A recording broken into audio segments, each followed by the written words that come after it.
살은 그대로인데 힘이 없다. 근육이 사라지고 있다는 신호. 나이는 숫자일 뿐. 오늘도 새로운 도전을 함께 시작해보아요. 오늘도 건강한 일상을 시작하신 어르신 여러분, 안녕하세요. 혹시 최근에 계단을 오르기가 예전보다 힘들어지셨나요? 아니면 의자에서 일어날 때 예전 같지 않으시거나 물병 뚜껑을 돌리기가 어려워지셨나요? 지금 이 순간에도 여러분의 근육은 조용히 사라지고 있습니다. 만약 이런 증상들이 있으시다면 오늘 영상을 끝까지 봐주세요. 왜냐하면 이것은 단순히 나이가 들어서 생기는 당연한 변화가 아니라 우리가 적극적으로 막을 수 있는 근감소증이라는 질병의 초기 신호일 수 있기 때문입니다. 특히 60대 이후부터는 매년 근육량이 1에서 3%씩 감소하기 시작합니다. 이는 10년이면 30%나 되는 엄청난 변화입니다. 하지만 놀라운 사실은 이 모든 것이 예방 가능하다는 것입니다. 오늘 영상에서는 근감소증이 60대 이후 왜 더 빨라지는지, 그리고 병원에 가야 할 위험 신호는 무엇인지, 마지막으로 집에서 할 수 있는 실천 방법까지 모두 알려드릴게요. 구독과 좋아요, 알림 설정하셔서 꿀같은 건강 정보가 올라올 때마다 챙겨보세요. 그런데 여기서 더 놀라운 사실이 있습니다. 2016년 세계보건기구에서 근감소증을 공식적으로 질병으로 분류했다는 것입니다. 이는 단순한 노화가 아니라 치료와 예방이 필요한 질병이라는 의미입니다. 실제로 한 연구 결과를 보면 우리나라 70세 이상 노인 5명 중 1명이 근감소증을 앓고 있다고 합니다. 80세 이상에서는 무려 50% 이상이 근감소증을 가지고 있을 정도로 흔한 질병입니다. 하지만 여기서 충격적인 사실은 대부분의 어르신들이 이를 단순한 노화로 여기고 방치한다는 것입니다. 실제로 근감소증 환자 중 90% 이상이 자신의 상태를 정확히 인지하지 못하고 있습니다. 근감소증이 얼마나 빠르게 진행되는지 구체적인 수치로 보여드리겠습니다. 30대부터 매년 0.5에서 1%씩 근육량이 감소하다가 50대부터는 매년 1에서 2%, 그리고 70대부터는 매년 2에서 3%씩 급격히 감소합니다. 만약 아무런 조치를 취하지 않는다면 80세가 되었을 때 30대의 근육량의 절반도 남지 않게 됩니다. 이는 매우 심각한 문제입니다. 근감소증은 단순히 힘이 없어지는 것으로 끝나지 않습니다. 낙상 위험이 2~3배 증가하고 골절 위험도 크게 높아집니다. 더 무서운 것은 당뇨병, 심내혈관 질환 같은 만성질환 발병률이 증가하고 심지어 치매 위험까지 높아진다는 것입니다. 특히 근감소증으로 인한 낙상은 노인에게 치명적일 수 있습니다. 한 번의 낙상으로 인한 골절이 장기간 침상 생활로 이어지고, 이는 다시 근육량을 더욱 감소시키는 악순환을 만듭니다. 실제로 근감소증 환자의 사망률이 정상인에 비해 3배 이상 높다는 연구 결과가 있습니다. 이는 근감소증이 단순한 노화 현상이 아니라 생명을 위협하는 질병임을 보여줍니다. 또한 근감소증 환자는 입원 기간이 평균 2배 이상 길어지고 의료비 지출도 3배 이상 증가한다는 경제적 부담도 있습니다. 하지만 가장 중요한 건 지금부터예요. 근감소증은 예방할 수 있고 이미 시작되었다고 해도 되돌릴 수 있습니다. 제가 아는 한 어르신의 이야기를 들려드릴게요. 72세 김씨는 평소 등산을 즐기시던 분이었습니다. 그런데 몇 달 전부터 계단 10개만 올라가도 숨이 차고 다리에 힘이 없어지기 시작했습니다. 처음에는 단순히 나이가 들어서 그런 줄 알았는데 병원에서 검사를 받아보니 근감소증 진단을 받았습니다. 몸무게는 그대로였지만 근육량이 현저히 줄어들어 있었던 것입니다. 김씨는 처음에는 절망감을 느꼈다고 합니다. 나이가 들면 어쩔 수 없는 것 아닌가라고 생각했지만 의사는 충분히 회복 가능하다고 용기를 주었습니다. 다행히 의사의 지도하에 적절한 운동과 식단 관리를 시작했고 3개월 만에 계단 오르기가 훨씬 수월해졌습니다. 6개월 후에는 다시 가벼운 등산까지 할 수 있게 되었습니다. 1년 후 김씨는 동년배 친구들보다 오히려 더 건강해졌다고 하며 지금은 근력 운동을 취미로 즐기고 계십니다. 심지어 주변 어르신들에게 근감소증 예방의 중요성을 알리는 전도사 역할까지 하고 계십니다. 이 사례에서 알 수 있듯이 근감소증은 조기에 발견하고 적절히 관리하면 충분히 회복할 수 있는 질병입니다. 살은 줄지 않는데 힘이 빠지는 건 근육이 사라진다는 신호입니다. 바로 이 점을 놓치지 마세요. 그렇다면 왜 60대 이후부터 근감 소증이 가속화될까요? 첫 번째는 호르몬 변화입니다. 나이가 들면서 근육 성장에 중요한 성장 호르몬과 테스토스테론의 분비가 급격히 감소합니다. 이는 근육을 만드는 능력이 떨어지고 기존 근육을 유지하기도 어려워진다는 의미입니다. 두 번째는 단백질 합성 능력의 저하입니다. 젊을 때와 똑같은 양의 단백질을 먹어도 몸에서 이를 근육으로 바꾸는 능력이 현저히 떨어집니다. 마치 공장의 생산 능력이 줄어든 것과 같습니다. 세 번째는 활동량의 감소입니다. 60대 이후 신체 활동이 줄어들면서 근육에 가해지는 자극이 현저히 감소합니다. 근육은 사용하지 않으면 빠르게 줄어드는 특성이 있기 때문입니다. 네 번째는 만성 염증의 증가입니다. 나이가 들면서 몸 전체적으로 염증 수치가 높아지는데 이는 근육 분해를 촉진하고 근육 합성을 방해합니다. 다섯 번째는 영양 흡수율의 저하입니다. 소화 기능이 떨어지면서 같은 양의 음식을 먹어도 실제로 몸에서 흡수되는 영양소의 양이 줄어듭니다. 여섯 번째는 신경계의 변화입니다. 나이가 들면서 근육을 조절하는 신경세포가 감소하고 뇌에서 근육으로 전달되는 신호의 전달 속도도 느려집니다. 일곱 번째는 혈액순환의 저하입니다. 심장 기능이 약해지고 혈관이 경직되면서 근육으로 공급되는 산소와 영양소가 줄어들게 됩니다. 여덟 번째는 수면의 질 저하입니다. 나이가 들면서 깊은 잠을 자는 시간이 줄어드는데 이는 성장 호르몬 분비를 감소시켜 근육 회복을 방해합니다. 아홉 번째는 스트레스 호르몬의 증가입니다. 만성적인 스트레스는 코르티솔 분비를 증가시키고 이는 근육 분해를 촉진합니다. 열 번째는 약물의 부작용입니다. 많은 노인들이 복용하는 약물 중 일부는 근육량 감소를 유발할 수 있습니다. 여기서 가장 중요한 사실은 이 모든 변화가 서로 연결되어 있다는 것입니다. 하나가 나빠지면 다른 것들도 연쇄적으로 악화되는 악순환이 시작됩니다. 예를 들어 활동량이 줄어들면 근육량이 감소하고 근육량이 감소하면 기초 대사율이 떨어져 더욱 활동하기 어려워집니다. 또한 근육량이 줄어들면 인슐린 저항성이 증가하여 당뇨병 위험이 높아지고 이는 다시 근육 분해를 촉진하는 악순환을 만듭니다. 하지만 놀랍게도 근육은 나이에 관계없이 적절한 자극을 받으면 다시 성장할 수 있습니다. 80대에도 근력 운동을 시작하며 근육량이 증가한다는 연구 결과가 있을 정도입니다. 미국의 한 연구에서는 90대 거주자들에게 8주간 근력 운동을 시킨 결과 근력이 평균 113% 향상되었다고 합니다. 이는 나이가 들어도 근육이 반응할 수 있음을 보여주는 놀라운 결과입니다. 또한 일본의 한 연구에서는 65세 이상 노인들이 6개월간 근력 운동을 한 결과 근육량이 평균 15% 증가했다고 보고했습니다. 이는 적절한 운동과 영양 관리만으로도 근감 소증을 충분히 예방하고 개선할 수 있음을 의미합니다. 더욱 놀라운 것은 근력 운동을 시작한 지 2주 만에도 근력의 변화를 느낄 수 있다는 것입니다. 물론 근육량의 변화는 더 오래 걸리지만 근력은 비교적 빠르게 향상됩니다. 그런데 여기서 더 놀라운 사실이 있습니다. 최근 연구에 따르면 비타민 D를 적절히 보충하면 근육 기능이 운동을 했을 때와 유사한 수준으로 개선된다는 것입니다. 질병관리청 국립보건연구원의 연구에 따르면 혈중 비타민 D 농도를 25에서 80 나노그램 퍼 밀리리터로 유지하면 근감 소증을 효과적으로 예방할 수 있다고 합니다.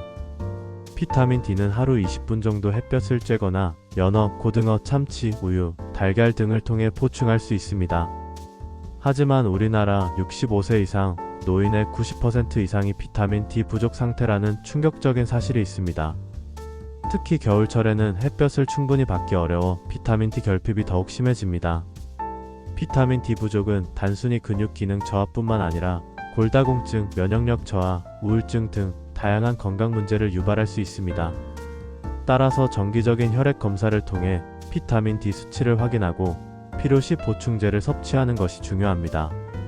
또한 최근 연구에서는 오메가3 지방산도 근육 건강에 중요한 역할을 한다는 것이 밝혀졌습니다.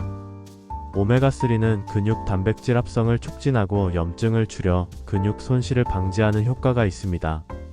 그렇다면 병원에 가야 할 위험 신호는 무엇일까요? 첫 번째 신호는 의자에서 일어나기가 힘들어진 것입니다. 특히 팔에 도움 없이 의자에서 일어나기 어렵다면 하체 근력이 상당히 떨어진 상태입니다. 두 번째는 악력의 감소입니다. 물병 뚜껑을 열기 어렵거나 악력 측정 시 남성은 28kg, 여성은 18kg 미만이 나온다면 근감소증을 의심해야 합니다. 세 번째는 걷기 속도의 저하입니다. 6m를 걷는데 6초 이상 걸리거나 보행 속도가 1.0m/s 이하로 떨어진다면 주의가 필요합니다. 네 번째는 계단 오르기의 어려움입니다. 10개의 계단을 쉬지 않고 오르는 것이 힘들어진다면 근감소증의 신호일 수 있습니다. 다섯 번째는 균형 잡기의 어려움입니다. 한 발로 서서 5초 이상 버티기 어렵거나 최근 넘어진 경험이 있다면 반드시 검사를 받아보시기 바랍니다. 이 중 2개 이상 해당된다면 지금 바로 병원에서 근감소증 검사를 받아보시기 바랍니다. 여기서 놓치면 안 될 중요한 신호가 하나 더 있습니다. 바로 살은 줄지 않는데 힘이 빠지는 현상입니다. 많은 어르신들이 체중은 그대로인데 예전보다 힘이 없어졌다고 하시는데 이는 근육이 지방으로 바뀌고 있다는 신호입니다. 이를 근감소성 비만이라고 하는데 겉보기에는 살이 찌지 않은 것 같지만 실제로는 근육은 줄어들고 지방은 늘어나는 상태입니다. 이는 일반적인 비만보다 더 위험할 수 있습니다. 또 다른 중요한 신호는 식사량의 감소입니다. 근육이 줄어들면 기초 대사율이 떨어져 식욕이 감소하고 이는 다시 영양 부족으로 이어져 근육 손실을 가속화시킵니다. 검사 방법도 간단합니다.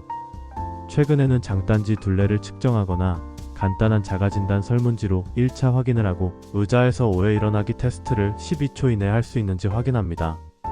이후 필요시 정밀 검사를 진행합니다.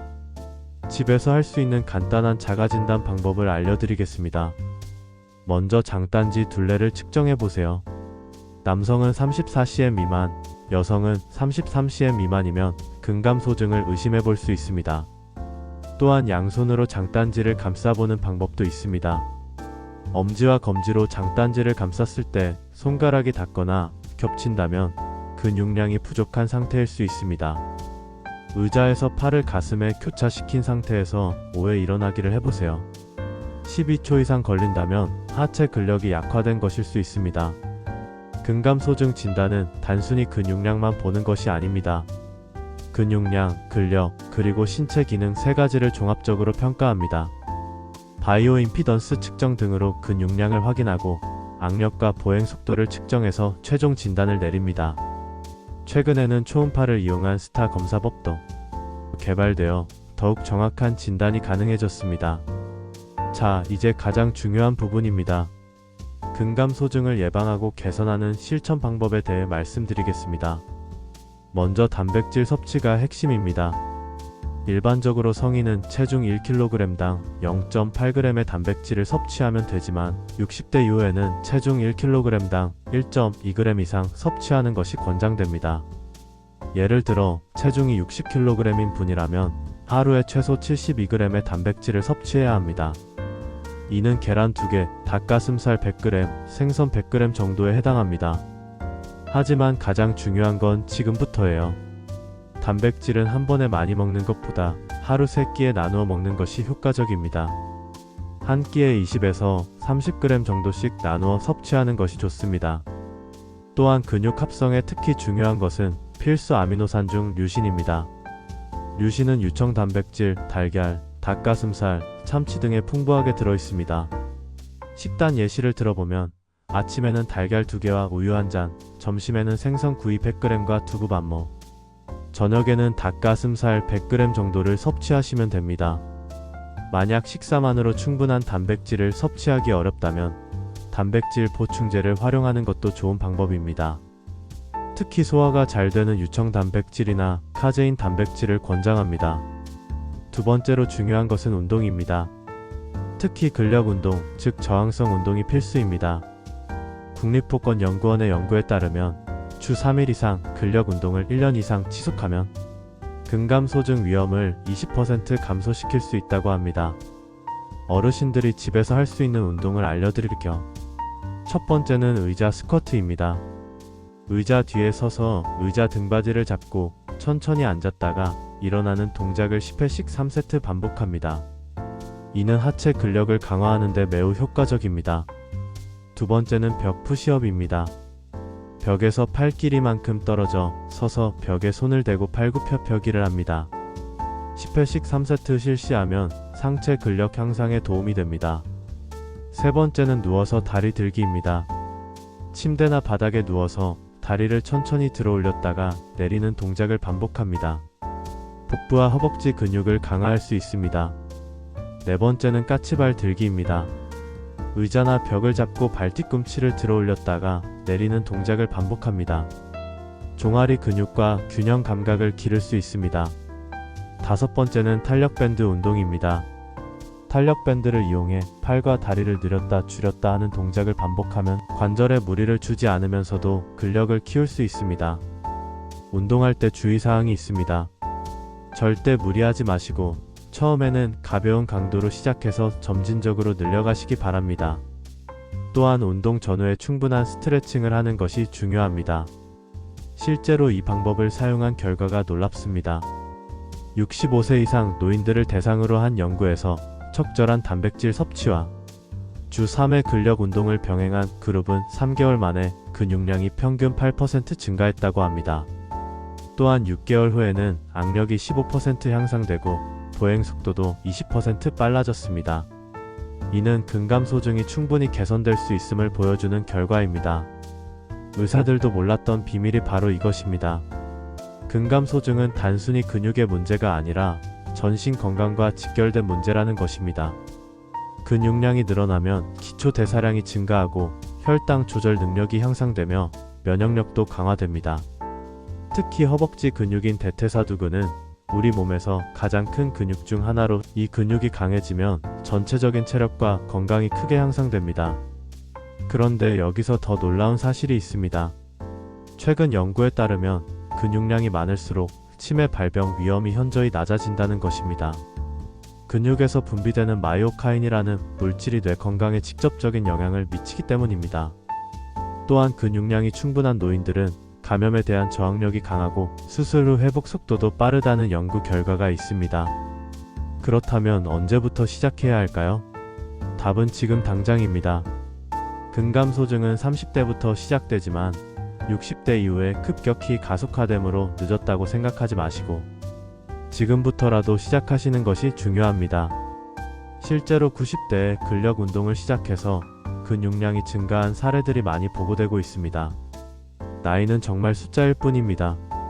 마지막으로 꼭 기억해야 할 주의사항들을 말씀드리겠습니다. 첫 번째, 운동 전후에는 반드시 충분한 수분을 섭취하시기 바랍니다. 탈수는 근육 경련을 유발할 수 있습니다. 두 번째, 만성질환이 있으신 분들은 운동을 시작하기 전에 반드시 의사와 상담하시기 바랍니다. 특히 심장질환, 고혈압, 당뇨병이 있는 분들은 더욱 주의가 필요합니다. 세 번째, 단백질 섭취량을 급격히 늘리면 소화 불량이나 신장에 부담을 줄 수 있으므로 점진적으로 늘려가시기 바랍니다. 네 번째, 운동 중 어지러움이나 가슴 답답함을 느끼시면 즉시 중단하고 휴식을 취하시기 바랍니다. 다섯 번째, 근육통이 2-3일 지속되는 것은 정상이지만 일주일 이상 지속되거나 심한 통증이 있다면 의사와 상담하시기 바랍니다. 정기적인 검진도 중요합니다. 국가건강검진 시 근감소증 검사를 추가로 받으실 수 있습니다. 텍사 검사나 체성분 측정을 통해 정확한 근육량을 확인할 수 있습니다. 또한 정기적으로 혈액 검사를 통해 단백질 수치와 비타민 D 수치를 확인하는 것도 중요합니다. 근감소증 예방을 위해서는 가족들의 관심과 지지도 필요합니다. 함께 운동하고 영양가 있는 식사를 준비하며 꾸준히 격려해주는 것이 중요합니다. 지역사회보건소에서도 노인 근력 증진 프로그램을 운영하고 있으니 혼자 하기 어려우시다면 이런 프로그램을 활용하시는 것도 좋습니다. 마지막으로 가장 중요한 것은 꾸준함입니다. 하루 이틀 열심히 하는 것보다 매일 조금씩이라도 꾸준히 하는 것이 훨씬 효과적입니다. 오늘 당장 할 수 있는 3가지를 정리해드리겠습니다. 첫 번째, 오늘 점심에 단백질 반찬을 하나 더 추가하세요. 달걀 하나, 두부반모, 생선 한 토막이라도 좋습니다. 두 번째, 의자에서 일어날 때 팔에 도움 없이 일어나는 연습을 해보세요. 하루 10번씩만 해도 하체 근력이 향상됩니다. 세 번째, 하루 30분씩 걷기를 시작하세요. 실내에서 제자리 걷기를 해도 좋고, 날씨가 좋다면 밖에서 걷기를 해도 좋습니다. 근육은 건강 수명 그 자체입니다. 근육이 튼튼하면 100세 시대를 건강하게 살아갈 수 있습니다. 반대로 근육이 약해지면 각종 질병에 노출되고 삶의 질이 현저히 떨어집니다. 하지만 다시 한번 강조하지만 근육은 나이보다 의지를 따릅니다. 지금 당장 시작하시면 분명히 변화를 느끼실 수 있습니다. 단백질과 근력 운동, 이 두 가지만 꾸준히 하시면 근육은 여러분의 의지에 반드시 응답할 것입니다. 그리고 오늘 영상이 도움이 되셨다면 좋아요와 구독 버튼을 눌러주세요. 여러분의 다리 근육을 지키는 첫걸음이 될 것입니다. 댓글로 어떤 운동부터 시작해 보실지 또는 궁금한 점이 있으시면 언제든지 남겨주세요. 성실하게 답변해 드리겠습니다. 다음 영상에서는 60대 이상 여성의 혈압 관리 비법을 알려드립니다. 놓치지 않으려면 구독 버튼. 건강한 혈압 관리로 더욱 활기찬 노년을 보내는 방법을 준비하고 있으니 많은 기대 부탁드립니다. 어르신 여러분은 충분히 멋지고 소중한 분들입니다. 언제나 기억하세요.